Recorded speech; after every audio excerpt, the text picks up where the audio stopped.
Oh, I hear shifting too. Look at this. Look at that. So if you were to look online right now, or you possibly heard, the most dangerous job in the world, if you were to Google it, is logging.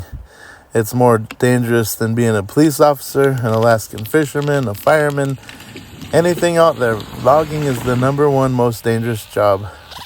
I believe it's the tree felling part, because even though people get equipment injuries and other injuries involved with logging, the tree felling is the most dangerous part. I'm not a logger. I'm not a professional or anything of the sort, but I do fell a lot of trees. And I've only been doing it a few years, so when I heard that what I was doing was the most dangerous sport, not just a dangerous sport, but the most dangerous, it caused me concern, because I'm the type of person that doesn't want to get seriously hurt or killed. I got a family, got a wife and kids that I love and I want to be around for. And so I started asking around, what should I be looking out for as I'm cutting trees? I started Googling it.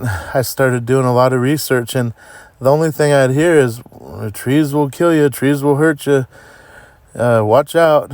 Okay, well, what am I watching out for? Well, barber chairs. Okay, well, I see those, and I know pretty much how to watch out for those. You do a bore cut, or, just learn how to work with leaners, stand back, clear the stump, do all that.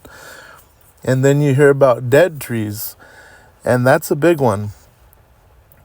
You want to be careful when you're working with dead trees or trees with any dead parts, the dead limbs, or even around in the vicinity of other dead trees. But I was wondering, what part of the tree especially should I be looking out for? How is this stump going to jump out and get me? I mean, I'm sure it can, and it does, but that doesn't seem too likely with most of the trees I'm cutting. What part of the tree do I need to look out for? So I reached out, as I said, I looked online, I asked around, and I reached out to a couple guys on YouTube who were able to kind of help me as well. And I also ended up reading some PDFs. I finally did a deep dive online. And so I'm going to give you guys the main thing on a tree that hurts people. The main part of the tree, and every part will hurt people. So don't take this as, I'm not liable for anybody getting hurt if some other part of the tree hurts you, or even if these instructions, these safety tips I give on here, if they don't keep you safe or somebody safe, it's not my fault. Just say I don't know what I'm talking about. Let's just put it like that. I really don't know what I'm talking about. I'm just a guy out here trying to keep safe and stay alive as best as I can. And I've done a lot of research, and I want to give you guys some of the stuff that I found. But the most dangerous part of the tree is the limbs. If you're going statistically by what part strikes people and hurts them, or even worse, what does most often? It's limbs. It's tree limbs. From the point that you're approaching the tree and you put your chainsaw on there and it begins to vibrate, and then you pound wedges, and then the tree begins to fall, and then the tree can hit other trees or be interfered with by other objects on its way down. And then when it hits the ground, all those points that I just mentioned are times where you're causing more vibration to the tree and more disturbance to the limbs up top. And so when you're approaching a tree, you got to survey the crown, and you got to survey the canopy of the surrounding woods. So what I want to do here is I want to give you 5 safety tips. And the 2 last safety tips that I learned are from 2 loggers that have YouTube channels. And I'll mention their name and give them a shout out when I get to number 4 and number 5. It'll be number 4 and number 5, and they're very good tips. So stay tuned for that. But number 1, 2, and 3, a lot of you may know. But number one safety tip is wear a helmet. A helmet will save you and help you not get injured on small or medium-sized limbs that are falling. Number 2, clear the stump. That means get away from the stump as soon as the tree begins to fall. And you want to do this, if you guys know this, you want to go back and diagonal from the tree. So that means when you're approaching the tree, even before you begin to cut it down, clear a path for yourself. Make sure you're able to retreat from that tree as soon as it begins to fall, back in a diagonal direction. Forward, the tree is falling forward. Left and right, a barber chair or the tree can jump over the stump left or right and get you. And even straight back, the tree can jump straight back over the stump and get you. So the safest retreat path is back and diagonal. Either, say straight forward is 12 o'clock and straight back is 6 o'clock. So we're going to say about 4:30 if you're going back diagonal to the right at a 4:30 direction, and I believe it would be 7:30 if you're going back into the left. So, number 3, if things get too dangerous, put a rope in it. I've bought some nice $120 ropes from Harbor Freight. Sometimes I tie 2 of them together to make it long enough in order that my truck doesn't get hit by the tree that I'm pulling down.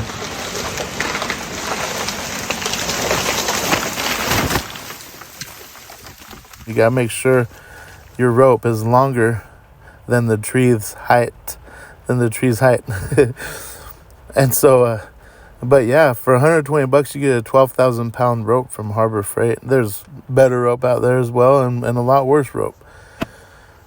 Did you also know you can double up rope or triple up or quadruple up rope to double its strength, triple its strength, quadruple its strength? So there's a little tip for you. But make sure it's long enough where you clear the tree when you're pulling it. Number 4, here's what I got from Davies Logging. Go check out his YouTube channel. He's a great guy and a great logger. So Davies Logging, he saw one of my tree felling videos, and he saw that when I dropped the tree, it hit a bunch of saplings. And when the tree drops, that's a very dangerous time because it's going to build up a lot of pressure. All that speed and all that weight coming down at the same time, it's going to build up pressure and tension. So even the limbs of the tree itself, they're going to get loaded with pressure. And if they snap and go flying, that becomes a very powerful projectile. And so that's another reason you just want to get back from the whole scene. But this tree in particular that I had felled, it hit a bunch of saplings, or hit 1 or 2 of them, and then some other debris, I believe. And when it hit it at that speed, of course, things just blew up. They flew all over the place. Kind of fun to watch. Nevertheless, Davey said to me, and I quote, "That'll take your face off." And so I thought, I really want to keep my face. And he said, well, what you can do is you cut a hole for yourself, clear a hole for the tree to drop in.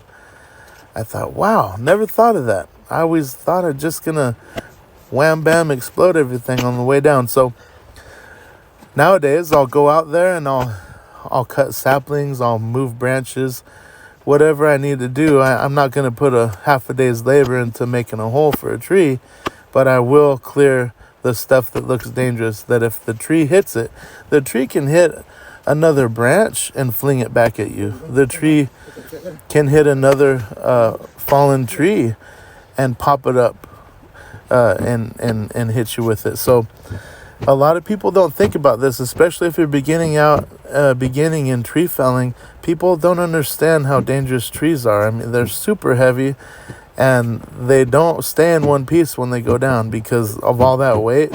They're going to snap things. So, and number 5, Zach Odom, Mule Logging, is another logger and another YouTube guy. He He's a good guy and he's a great logger, like I say about Davey. Same deal.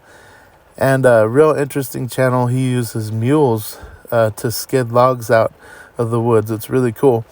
But he told me, and this is in another email exchange, he said he'll duck behind and get behind a tree, another tree, when his tree is falling. So when the tree begins to go, he doesn't just retreat on a safe path. He hides behind another tree. He takes shelter behind another tree, so that flying debris can't hit him. Well, that greatly reduces the chance of flying debris being able to hit you. And so I thought that was a great tip, and I've actually done that at times, especially in situations where it's going to get sketchy. I'll shelter behind a nearby tree. And so those are the 5 tips I want to give you guys. The helmet, the clear the stump, use a rope if you need to. Number 4, make a hole. And number 5, shelter behind a nearby tree. And as I was saying, this is not an exhaustive list.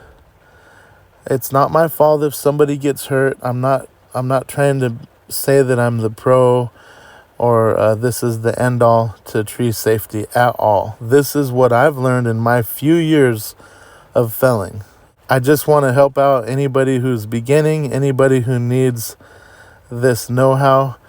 Look up, know that the limbs are statistically the part of the tree that are the most likely to cause injury or worse. So that's it, you guys. God bless you. Stay safe out there. And thanks for watching, and I'll see you next time.